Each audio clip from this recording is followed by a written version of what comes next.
احمد خان چیرپاو صاحب، میرے چھوٹے بھائی جناب امیر حیدر حوتی صاحب، مولانا اسد محمود صاحب، جناب محسن داور صاحب، جناب سینیٹر منظور احمد کاکڑ صاحب، جناب صادق افتخار صاحب، جناب محب علی پلپوٹو صاحب، میر علی نواز شاہ صاحب،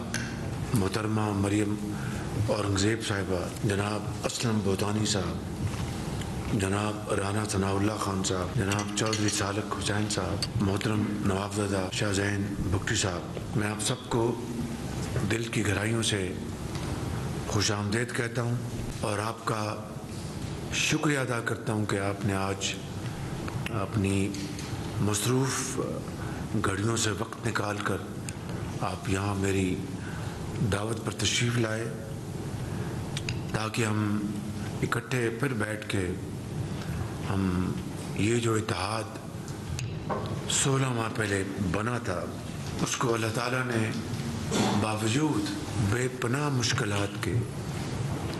اور بے پناہ تکالیف کے اور چیلنجز کے، چاہے وہ مالی مشکلات تھیں، چاہے وہ سیاسی افراتفری تھی، چاہے وہ معاشی اور مہنگائی کی ایک بہت شدید لہر تھی، چاہے وہ بدترین سیلاب تھے، تو ان تمام مراحل کو آپ نے اپنی لگن، محنت اور قومی جذبے کے ساتھ آپ نے طے کیا۔ راستے میں کئی رکاوٹیں آئیں، کئی پہاڑ نما مسائل تھے، لیکن آپ نے ہمت نہیں ہاری اور یہ قافلہ چلتا گیا۔ مہنگائی اپنی جگہ ایک بہت بڑا چیلنج تھا اور IMF کی جو شرائط تھی اس کے مطابق پیٹرولیم ڈیولپمنٹ لیوی PDL اس کو سال کا اوسطاً 50 روپے بڑھانا ہمارے لیے ناگزیر تھا۔ تو آپ کو یاد ہوگا بعض اوقات 40 روپے بھی ہمیں بڑھانا پڑا، اور کیبنٹ میں یقیناً جہاں پر آپ مشکل صورتحال کو سمجھتے تھے وہاں پر سیاسی طور پر غریب آدمی کے حوالے سے آپ سب یک زبان ہو کے بات کرتے تھے کہ یہ ہمارے لیے ایک بہت مشکل ہے، بڑی تکلیف ہے، لیکن کیا کریں کہ یہ مجبوری ہے۔ لیکن پھر بعض مہینوں میں آپ نے دیکھا کہ قیمتیں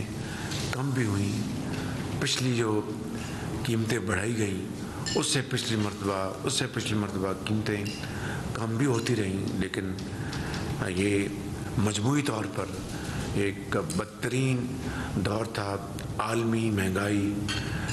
کے حوالے سے، کیونکہ جنگ ہو رہی تھی یوکرین میں، اس کی وجہ سے کموڈٹیز کا بے پناہ ایک پریشر آیا قیمتوں کا، ایڈیبل آئل تھا، چاہے وہ گندم تھی، چاہے وہ فرٹیلائزر تھا۔ لیکن ان تمام مشکلات کو آپ نے مجموعی حکمت سے آپ نے اس کو عبور کیا اور ہم آگے چلتے آئے۔ بالآخر اللہ تعالیٰ نے پھر کچھ مہربانی فرمائی، گندم کی پچھلے 10 سال میں ریکارڈ پیداوار ہوئی۔ پچھلے سال ہم نے پچھلی حکومت کی گندم کی میدان میں بہت کم پیداوار ہونے کی وجہ سے $2 ارب کی ہمیں باہر سے امپورٹ کرنی پڑی۔ IMF کے ساتھ جو ایک بہت ہی مشکل مرحلہ طے نہیں ہو رہا تھا، اس کی بنا پر کبھی ڈالر اوپر جاتا تھا، کبھی نیچے آتا تھا، امپورٹس کو ہمیں دبانا پڑا، کم کرنا پڑا تاکہ ہمارے جو زر مبادلہ کے ذخائر ہیں ان کو کنٹرول کیا جا سکے۔ اس کے علاوہ دیگر جو مشکلات تھیں، سیاسی افراتفری، کبھی لانگ مارچ ہو رہا ہے، پچھلے سال کی بات کر رہا ہوں، کبھی دھرنا ہو رہا ہے، اور اس کے ساتھ جو جڑے ہوئے مسائل تھے اس کے بارے میں آپ سب اچھی طرح جانتے ہیں۔ اسی طریقے سے خارجہ پالیسی کے حوالے سے ایک تباہ کن صورتحال تھی۔ اس بارے میں مجھ سے زیادہ وزیر خارجہ نہ صرف بہتر جانتے ہیں بلکہ اچھی طرح بتا بھی سکتے ہیں، لیکن اللہ تعالیٰ نے اس محاذ پر بھی کامیابی دی اور مشترکہ کاوشوں سے وزیر خارجہ کی اور اجتماعی کاوشوں سے اس میں بہتری آنا شروع ہوئی، جس کا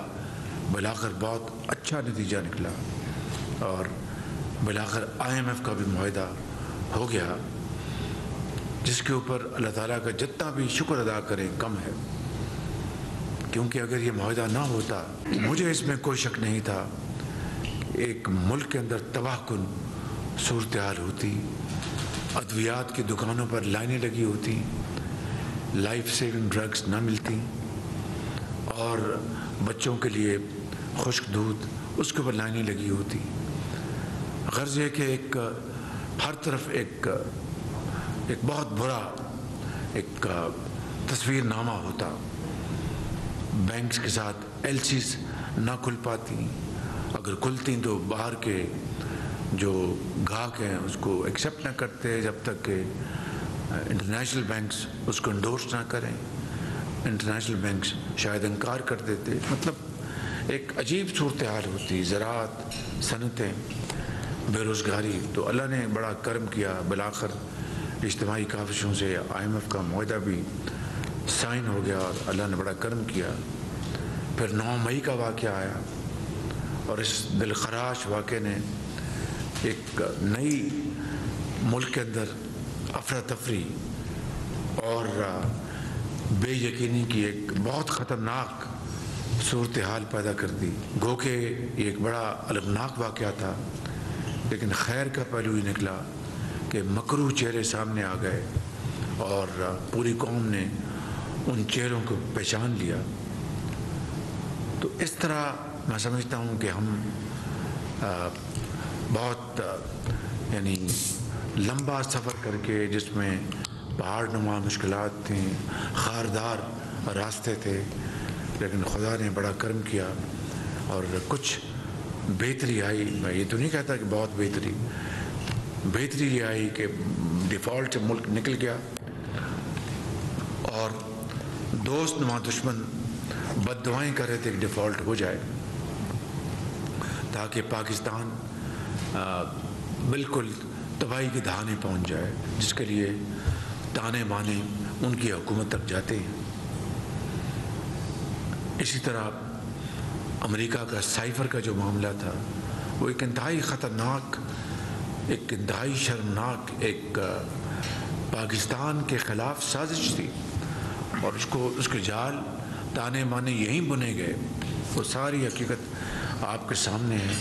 کل پھر کسی ویب سائٹ پہ وہ سائفر چھپ گیا، تو میں نے ایک انٹرویو میں کہا کہ اگر سائفر گم ہو گیا تھا تو یہ چھپا کیسے؟ اور الحاصل قیاس اس کی کئی اور جہتیں ہیں۔ جو نیشنل سیکورٹی کمیٹی کی میٹنگ ہوئی میری صدارت میں، اور وہاں پر جب یہ پچھلے سال کی بات ہے، وہاں پر جب موجودہ سیکرٹری خارجہ جو اس وقت امریکہ میں سفیر تھے، انہوں نے علل اعلان وہاں پر کہا کہ میں نے وہی کچھ سائفر میں لکھا ہے جو میری گفتگو ہوئی ڈونلڈ لو سے، اور میں نے اپنا اندازہ بتایا۔ کچھ انہوں نے جو سفارتی آداب ہیں اس کو انہوں نے ضرور ٹریس پاس کیا، جس کے لیے باقاعدہ ان کو ڈیمارش کیا گیا، لیکن اس نے کہا کہ سازش کا تو کہیں دور دور تک ذکر نہیں ہوا۔ تو اس طرح اس کا بھی پول کھل گیا۔ پھر کبھی کہا کہ امریکہ نے سازش نہیں کی، یہ فلاں نے کی ہے، فلاں نے کی ہے، کیونکہ میں روس سے قریب ہو رہا تھا یا کیا ہو رہا تھا، یعنی سر سے لے کے پاؤں تک دن رات جھوٹ۔ اور سب سے بدترین جو بات وہ یہ ہے کہ اس معاشرے میں زہر گھول دیا گیا، دن رات پوری اپوزیشن کو مدعون کیا گیا یا کروایا گیا، اور ڈاکو چور کا دن رات گردان کی گئی، اور اپنے آپ کو کہا کہ میں فرشتہ ہوں، یہ باقی سب ڈاکو چور ہیں۔ ریاست مدینہ کی دن رات گردان کی گئی، عمل اس کے بالکل برعکس۔ ان چیزوں نے پاکستان کی ساکھ کو بری طرح مجروح کیا۔ پھر خود ہی گھڑیوں کے اور زیورات میں پکڑے گئے، یہ اللہ تعالیٰ کی طرف سے، انسان کا اس میں کوئی عمل دخل نہیں ہے۔ الحمدللہ پھر SIFC کا اس کا ہم نے سارا انتظام کیا، اس کو عملی جامہ اس کو پہنایا، اور پرسوں رات میں نے صدر کو سمری بھیج دی جس کے اوپر انہوں نے اسی رات دستخط کر دیے۔ کل میری راجہ ریاض صاحب جو لیڈر آف دی اپوزیشن ہیں ان سے مشورہ ہوا، تو ان کی یہ خواہش تھی، ہم دونوں نے طے کیا کہ ہم ناموں کا جو بھی نام ڈسکس ہوئے اس کا پبلک میں کسی کا نام نہیں لیں گے۔ تو آج دوسرا راؤنڈ ہونا تھا، مجھے آج اچانک کسی ضروری کام کے لیے لاہور جانا پڑا، تو وہ بڑی میری مصروفیت بڑی اہم تھی۔ پھر میں واپس آیا تو مریم اور زیب نے پوری طرح مجھے جکڑ رکھا تھا، کچھ 6-7 انٹرویوز تھے اور نہ جانے اور بھی کئی ایونٹس تھے۔ اس کے بعد میں نے آپ سب کو یہاں پر مدعو کر رکھا تھا، آج آپ سے مشاورت بھی ہو جائے گی، تو کل میں راجہ ریاض صاحب کو دوبارہ دعوت دوں گا، اور امید کی جانی چاہیے کہ معاملہ ایک اچھے طریقے سے طے پا جائے۔ مگر افسوس کی بات ہے کہ صدر پاکستان نے مجھے آج خط لکھ دیا ہے، اور مجھے میرے سیکرٹری صاحب نے بتایا، اب یا ان کی لا علمی کی وجہ ہے جو کہ ہو نہیں سکتی، اتنی لا علمی کس طرح ہو سکتی ہے کہ ان کو شعور نہیں ہے، علم نہیں ہے کہ یہ مرحلہ 8 دن پر محیط ہے۔ 3 دن وزیر اعظم اور لیڈر آف دی اپوزیشن طے ہو جائے فبیہا، نہیں طے ہوتا تو پھر 3 دن اور ہاؤس کمیٹی کے پاس جاتا ہے معاملہ، پھر وہاں مشاورت ہوتی ہے، وہاں طے ہو جائے تو فبیہا، وہاں نہیں طے ہوتا تو پھر چیف الیکشن کمشنر ان کے پاس میں 2 دن لگتے۔ یہ پورا 8 دن کا یہ ایک پورا ایک سرکل ہے۔ تو انہوں نے مجھے خط میں لکھا کہ آپ کل رات 12 بجے تک مجھے نام بھجوا دیں۔ تو میں نے اپنے سیکرٹری کو کہا کہ ان کو کہیں کہ میں یا تو آپ کو لکھ کر بھیج دیتا ہوں کہ آپ کی لا علمی کا مجھے بہت افسوس ہوا، یا پھر آپ نے کسی اور وجہ سے خط لکھا ہے۔ تو ان کے سیکرٹری نے بھی میرے سیکرٹری کو کہا کہ میں معذرت خواہ ہوں، یہ خط نہیں آنا چاہیے تھا۔ بہرکیف یہ ابھی چند گھنٹے کی یہ واردات ہے، تو انشاءاللہ اس کو ہم طے کر لیں گے۔ میں آخر میں آپ سب کا فرداً جو تمام بلاول بھٹو صاحب سے لے کر اس طرف میز پر بیٹھے ہیں، اور مولانا فضل الرحمان صاحب سے لے کر اس طرف میز پہ اور سامنے جو بیٹھے ہیں، اور جو یہاں پر آج تشریف نہیں لا سکے، سب کا میں دل کی گہرائیوں سے شکریہ ادا کرتا ہوں کہ آپ نے اس مشکل ترین پاکستان کی تاریخ کے حصے میں آپ نے جس طرح میری رہنمائی کی، مدد کی، اور ان تمام مراحل کو آپ نے انتہائی تحمل، برداشت اور بھائی چارے سے گزارا۔ میں یہ میرے لیے یہ حسین یادیں زندگی بھر میرے لیے ایک نہ صرف رہنمائی کا کام دیں گی بلکہ ایک بہت بڑا تجربہ بھی ہے۔ میں ان الفاظ کے ساتھ آپ کا شکریہ ادا کرتے ہوئے یہ عرض کروں گا کہ ابھی منزل ہنوز ابھی دور ہے، اس کے لیے یہ تو مرحلہ گزر گیا، اب آگے الیکشن کا مرحلہ آنا ہے، اس سے پہلے کیٹیگری گورنمنٹ نے آنا ہے۔ تو میں اپنے تائیں میں بلا خوف تردید یہ کہنا چاہتا ہوں کہ ہم اتحادی پارٹیوں نے بے شک ہمارے اپنے اپنے مینیفیسٹوز ہیں، اپنے اپنے منشور ہیں، اپنی اپنی کیمپین کرنی ہے، لیکن جس مقصد کے لیے ہم اکٹھے ہوئے اور جس مقصد کو حصول کے لیے ہم نے اپنا جو سیاسی جو اثاثہ ہے اس کو بے پناہ خرچہ ہے کو سپینڈ کیا ہے، وہ ایک مقصد کے لیے تھا کہ طے کیا تھا کہ ریاست کو بچانا ہے، سیاست اگر قربان ہوتی ہے تو ہو جائے۔ ایگزیکٹلی یہی ہوا ہے، ریاست بچ گئی اور ریاست کے عوام بچ گئے، لیکن سیاست یقیناً ہماری قربان ہوئی ہے۔ مجھے تو کم سے کم اس کا کوئی دکھ نہیں ہے، لیکن یہ منزل، یہ سفر تبھی پائے تکمیل تک پہنچے گا کہ اگلے مراحل جو ہیں ہم اس کے لیے بھی مل بیٹھیں، اس کے لیے مشاورت کریں کہ الیکشن کس طرح لڑنا ہے، کیا سیٹ ایڈجسٹمنٹ ہم کریں گے۔ میں ذاتی طور پر اس کے بالکل حق میں ہوں کہ ہمیں کھلے دل کے ساتھ اس کے اوپر ہمیں طے کرنا چاہیے، کیونکہ جس مخالف کو ہم نے دیکھا ہے وہ تو پاکستان کو توڑ دینا اس کے لیے ایک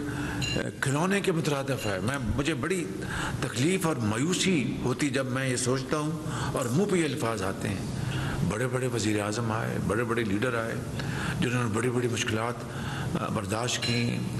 شہید ہوئے، جلا وطن ہوئے، لیکن کبھی انہوں نے پاکستان اپنی مادر وطن کے خلاف کچھ کرنا تو دور کی بات ہے، سوچا بھی نہیں۔ چاہے وہ سندھی سیاستدان تھے، چاہے وہ بلوچ سیاستدان تھے، چاہے وہ پنجابی KP کے یا دوسرے علاقوں کے۔ یہ پہلا موقع ہے کہ ایک سابق وزیر اعظم اس نے کہا کہ میں ہوں تو سب کچھ، میں نہیں تو کچھ بھی نہیں، اور یہی سوچ اس کو بالآخر 9 مئی پہ اوپر لے کے آئی۔ اس کے اور جتھے نے ریاست کے خلاف بغاوت کی، پاکستان کے خلاف بغاوت کی، فوج کے خلاف بغاوت کی، اور سپہ سالار کے خلاف بغاوت کی۔ یہ کوئی معمولی بات نہیں ہے، یہ تو ایک یعنی خطرناک ترین یہ ایک مہم جو ہوئی، جس کو اللہ تعالیٰ نے اپنے کرم سے بچایا، کیونکہ پاکستان کی بہت بڑی اکثریت نے 9 تاریخ میں ان واقعات کا ساتھ نہیں دیا۔ میں آپ سب کا بہت شکر گزار ہوں، آپ سب نے میری بڑی معاونت کی۔ اللہ تعالیٰ آپ کو ہمیشہ آباد رکھے۔ آپ کا بہت شکریہ۔